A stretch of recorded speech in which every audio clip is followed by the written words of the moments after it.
प्यारे बच्चों, आप सभी कैसे हो। लर्निंग विद सत्या में आपका स्वागत है। आज हम कक्षा 9वीं पुस्तक क्षितिज में से एक कविता करने जा रहे हैं जिसका नाम है ग्रामश्री। ग्रामश्री कविता के कवि का नाम है सुमित्रानंदन पंत। सुमित्रानंदन पंत छायावादी कविता के आधार थे, स्तंभ थे, और वो प्रकृति से बहुत ही प्रेम करते थे। प्रकृति प्रेमी होने के कारण वो प्रकृति का, खेत खलिहानों का इतना सुंदर वर्णन करते थे अपनी कविताओं में, जिसके कारण कविता को पढ़ते पढ़ते यह महसूस होना शुरू हो जाता था, या ऐसी कल्पना में हम खो जाते हैं जिसमें ऐसे लगता है कि हम वास्तव में प्रकृति के मध्य खड़े हैं। तो इतना अच्छा वर्णन वो अपनी कविताओं में करते थे। तो आज इस कविता को हम पढ़ेंगे। इसकी भाषा है बिल्कुल आसान है, आम बोलचाल की भाषा है। पढ़ते पढ़ते ही हमें समझ में आ जाएगी कि शब्दों का क्या अर्थ है। फैली खेतों में दूर तलक मखमल की कोमल हरियाली, लिपटी जिससे रवि की किरणें चांदी की सी उजली जाली। तिनकों के हरे हरे तन पर हिल हरित रुधिर है रहा झलक, श्यामल भूतल पर झुका हुआ नभ का चीर निर्मल नील पलक। तो क्या कहते हैं इसमें कवि, गांव का सौंदर्य है जो उसका वर्णन यहाँ पर हो रहा है। गांव के खेतों में दूर दूर तक हरियाली फैली हुई है। उस पर पड़ती सूर्य की किरणों को देखकर प्रतीत होता है जैसे चांदी की सफ़ेद जाली फैली हो। हरे रंग के घास के तिनकों के वायु से जो घास के पत्ते हैं वो हिल रहे हैं, और उनके ऊपर जो ओस की बूंद पड़ी हुई है, पानी की बूंदें पड़ी हुई हैं, वो जब हिलते हैं तो ऐसा लगता है जैसे उन घास के पत्तों में या उन घास के डंठल है जो उनके अंदर हरे रंग का खून है वो दौड़ रहा है। उनकी खून की है जो हरे रंग की मिश्रित सी लालिमा सी दिखाई दे रही है। हरी भरी पृथ्वी पर स्वच्छ आकाश का नीला प्रतिबिंब पड़ रहा है। आकाश बिल्कुल साफ है, नीला है। नीचे हरी भूमि है, मतलब घास है, अच्छी फसल है। उसके ऊपर उसकी छाया है जो आकाश की वो पड़ रही है। रोमांचित सी लगती वसुधा आई जो गेहूं में बाली, अरहर सनई की सोने की किंकड़ियां हैं शोभाशाली। उड़ती भीनी तैलाकत गंध, फूली सरसों पीली पीली, लो हरित धरा से झांक रही नीलम की कलितीसी नीली। रोमांचित यहाँ पुलकित, जो मन को प्रसन्न करते। वसुधा पृथ्वी, तो क्या कहते हैं यहाँ पर कवि, लहलाते खेतों में भरी होने के कारण पृथ्वी अत्यंत खुश दिखाई दे रही है, प्रसन्न दिखाई दे रही है। गेहूं है जो है, इनके ऊपर बालियां है जो आ गई हैं, मतलब उनके ऊपर अन्न है जो वो उनके दाने बनने शुरू हो गए हैं। हर हर और सनई के सोने की किंकड़ियां हैं शोभाशाली। हर हर की दाल है जो, और जो सनई है उनमें फलियां लगी हैं, फलियों में दाने हैं, और जब हवा चलती है उन दानों की आवाज़ छन छन हल्की हल्की सुनाई देती है। ऐसे लगता है जैसे पृथ्वी ने अपने कमर पर या अपने कोई आभूषण पहना है, जिसके कारण ये आवाज़ उन्हें सुनाई दे रही है। उड़ रही है हल्की हल्की सी तेल से युक्त, तेल की जैसी सुगंध सी उड़ रही है वातावरण में, क्योंकि सरसों है वो बिल्कुल तैयार हो गई है। पीली पीली सरसों फूलों से लदी हुई है, उन फूलों से तेल की खुशबू है वो आ रही है, और सरसों के जो पौधे हैं उन पर पीले रंग के फूल आ गए हैं।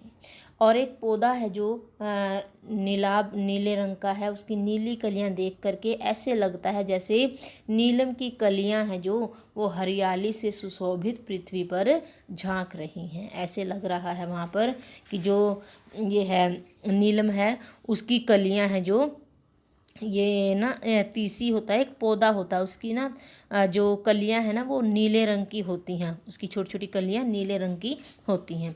ऐसा लग रहा है हरी भरी पृथ्वी पर कि जैसे वो पौधा भी झांक रहा है उस पृथ्वी की सुंदरता को, उस वातावरण को निहारने के लिए झांक कर देख रहा है।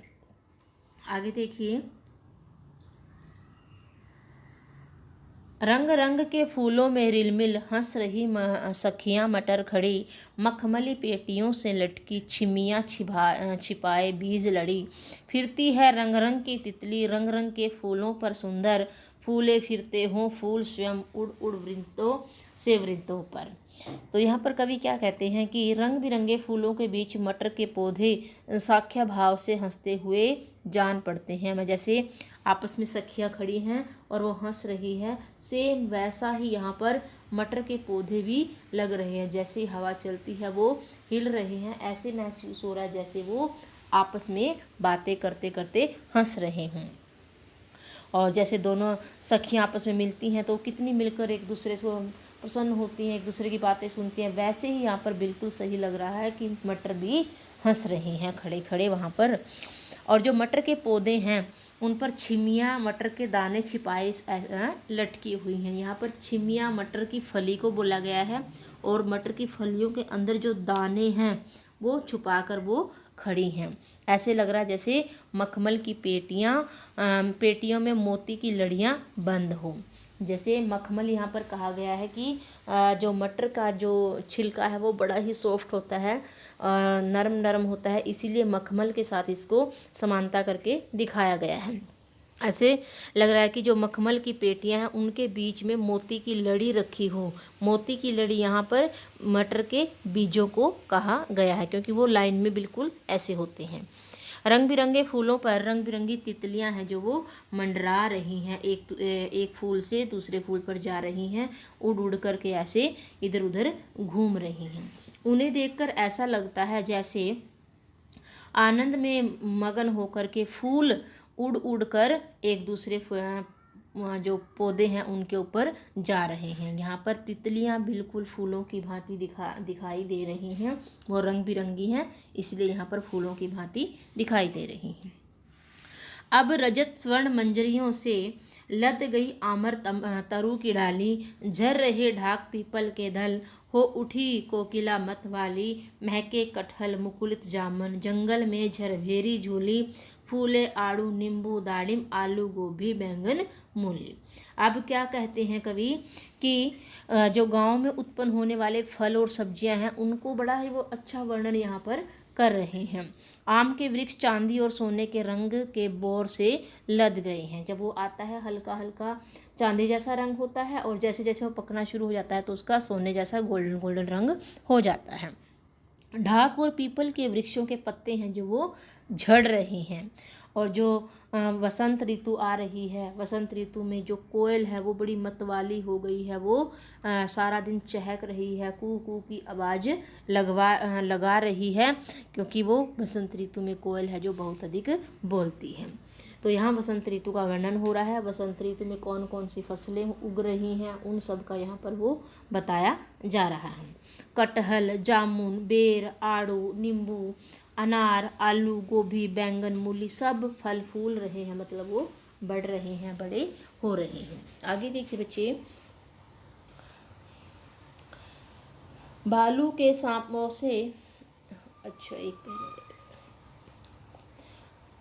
पीले मीठे अमरूदों में अब लाल लाल चित्तियाँ पड़ी, पक गए सुनहले मधुर बेर, अमली से तरु की डाल जड़ी, लहलह पालक महमह धनिया, लौकी और सेम फली फैली, मखमली टमाटर हुए लाल, मिर्चों की बड़ी हरी थैली। तो कवि क्या कहते हैं यहाँ पर, पीले मीठे अमरूद हैं जो पक गए हैं, उनके ऊपर जो लाल लाल चित्तियाँ सी हैं, निशान से हैं, वो शुरू हो गए हैं पड़ने, मतलब वो पक चुके हैं। पक गए सुनहले मधुर बेर में बेर हैं जो मधुर मधुर से वो भी पक कर तैयार हो गए हैं। आंवले की जो पेड़ हैं वो छोटे छोटे आंवलों से लद गए हैं। पालक लहरा रही है, धनिया महक रहा है, खुशबू दे रहा है। लौकी और सेम की बेलें हैं जो फल करके, मतलब फलों से लद करके दूर दूर तक फैल गई हैं। और मखमल के समान मुलायम टमाटर पककर लाल हो गए हैं। और मिर्चों का समूह बड़ी हरी थैली के समान लटका हुआ दिखाई दे रहा है। जब मिर्चें लगती हैं तो 8-8, 10-10 मिर्चें हैं जो गुच्छे में लगती हैं, तो वो ऐसा लग रहा है जैसे वो एक हरे रंग की थैली छोटी सी मिर्च के पौधे पर लटकी हुई हो।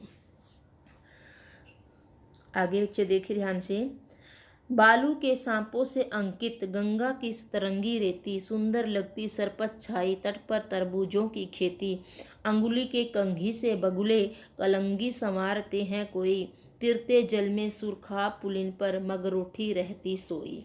तो क्या कहा यहाँ पर, सतरंगी है 7 रंगों वाली, और सरपत बोलते हैं घास पात को, जो छोटे छोटे तिनके होते हैं, घास फालतू घास होती है उसको सरपत बोलते हैं।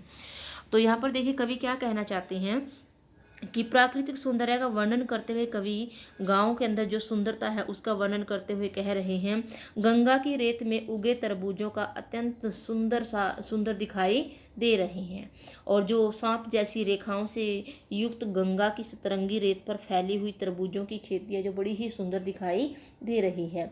यहाँ पर रेत है जो उसको सतरंगी कहा गया है, क्योंकि जब भी आप देखोगे ना रेत के ऊपर धूप पड़ती है तो उसमें से कई रंग हमें दिखाई देते हैं, इसलिए इसको यहाँ पर सतरंगी रेत कहा गया है।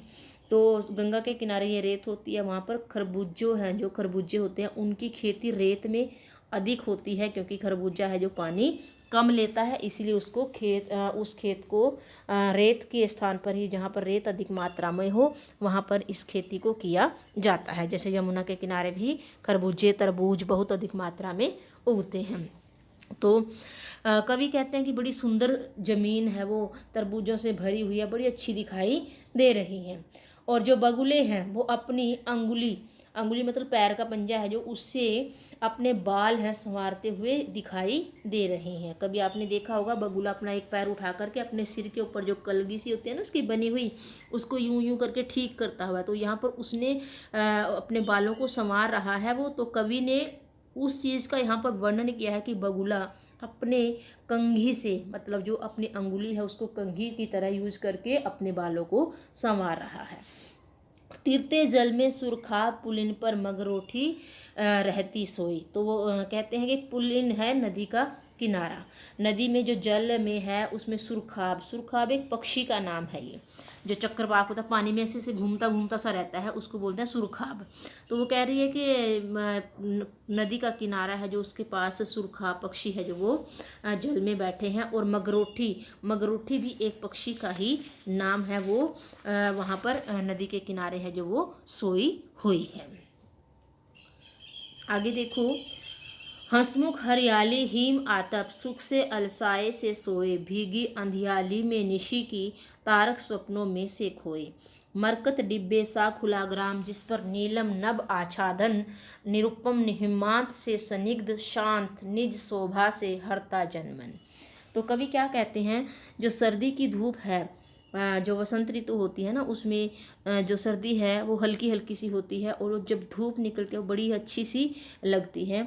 तो कवि ने यहाँ पर कहा है कि सर्दी की धूप बिल्कुल प्रसन्न कर देने वाली है, और ये हरियाली जो दूर दूर छाई हुई है, फैली हुई है, ये सुंदर हरियाली है जो, उसको धूप को देखकर ऐसा लगता है कि वो भी आराम से आलस से भरी हुई सो रही है।